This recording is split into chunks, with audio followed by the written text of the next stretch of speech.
Hi friends, எல்லாருக்கும் வணக்கம். இன்றைக்கி நம்ம அன்பர்ஸ் கிச்சனில் என்ன பார்க்க போகிறோம் அப்படின்னா, பீட்ஸை வச்சு ஒரு அழகான கிராஃப்ட் ஐட்டம் தான் பார்க்க போகிறோம். வாங்க இது எப்படி செய்யறதுன்னு பார்க்கலாம். இதை செய்கிறதுக்கு நான் கொஞ்சம் க்ரீன் கலர் பீட்ஸ் எடுத்திருக்கேன். அதை ஒரு ஊசியில் நூல் கோத்துட்டு ஒரு 10 மணி அளவுக்கு கோத்துக்க போகிறேன். பாருங்கள், 10 மணி கோத்துட்டேன். அதுக்கப்புறம் இதை டைட்டாக முடிச்சு போட்டுக்கலாம். இப்போது டைட்டாக முடிச்சு போட்டுட்டு இந்த எக்ஸ்ட்ரா இருக்க நூலை கட் பண்ணிடலாம். கட் பண்ணிட்ட அப்புறம் ஒரு அழகான ரவுண்ட் ஷேப் வந்திருக்கு. அதுக்கப்புறம் ஊசியில் 2 பீட்ஸ் கோத்துக்க போகிறோம். பாருங்கள், 2 கோத்துட்டோம். அதுக்கப்புறம் இதுக்கு பக்கத்தில் இருக்க மணியை விட்டுட்டு அடுத்த மணியில் ஊசியை விட்டு நம்ம இழுத்துடலாம். இப்போ பாருங்கள், நம்ம அடுத்த மணியில் விட்டு இழுத்துட்டோம். இதை போல் ஒரு டிசைன் வந்துருச்சு. இதை போலவே நம்ம எல்லா மணியும் கோத்துக்க போகிறோம். ஒரு மணி விட்டு நம்ம வந்து கோத்து இழுத்துக்கலாம்.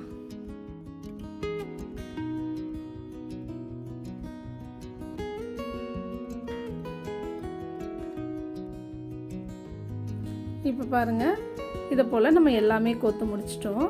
அதுக்கப்புறம் 2 மணி கோத்துருக்கோம் இல்லையா, அதோட ஃபஸ்ட்டு மணியில் இருக்க ஹோலில் ஊசியை விட்டு வெளில எடுத்துக்கலாம்.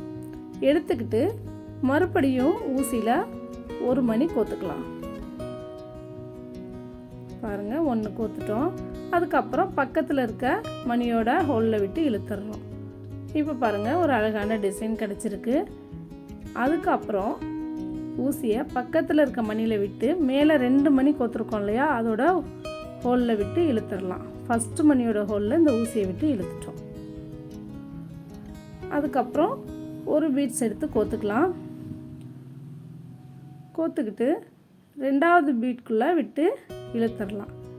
இப்போ இந்த ஹோலில் விட்டு எடுத்துட்டோம். இதை போல் எல்லாமே நம்ம விட்டு எடுத்துடலாம். பாருங்கள், எல்லாமே இப்போ கோத்துட்டோம். இப்போ எங்கே முடித்தோமோ அங்கே ஊசியை எடுத்துகிட்டு வந்துடலாம். அவ்வளவுதான்.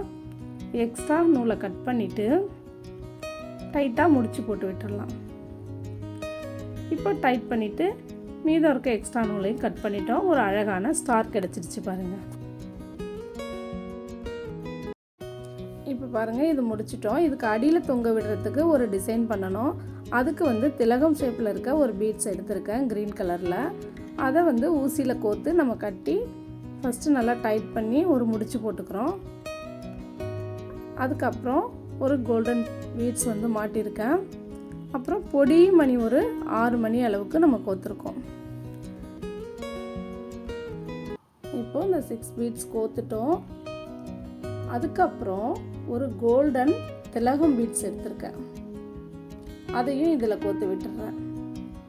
இதை போல் நம்ம 3 செஞ்சுட்டு அதையும் எல்லாத்தையும் அந்த ஒரே மணிக்குள்ளே நம்ம கோத்துடுறோம். திலகம் பீட்ஸ்குள்ளேயே எல்லாத்தையும் கோத்துட்டோம். இப்போ பாருங்கள், ஒரு சூப்பரான டிசைன் கிடச்சிருச்சு. இதை ஏற்கனவே செஞ்ச ஸ்டாரில் நம்ம வந்து இதை ஜாயின் பண்ணிடலாம். பாருங்கள், ஜாயின் பண்ணிட்டோம். பார்க்க சூப்பராக இருக்குது. இதுக்கு ஒரு ரிங் சேர்த்துட்டோம் அப்படின்னா நம்ம கீ செயினாக யூஸ் பண்ணிக்கலாம். ஹூக் போட்டுட்டோம்னா கம்மலாக யூஸ் பண்ணிக்கலாம். ப்ளவுஸ் ஹேங்கிங்காகவும் யூஸ் பண்ணிக்கலாம்.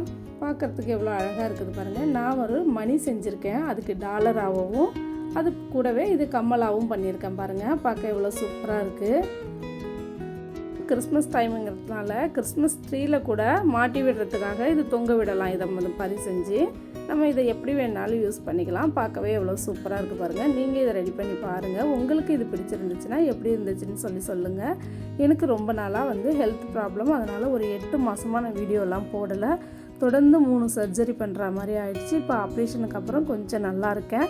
என்னால் ரொம்ப நேரம் நின்றுலாம் வேலை பார்க்க முடியாது. அதனால் இப்போ என்னால் உட்காந்துக்கிட்டு நான் வந்து ஸ்ட்ரெயின் பண்ணாமல் என்ன வேலை பார்க்க முடியுமோ அதை செஞ்சு உங்களுக்கு வீடியோவாக போடுறேன்.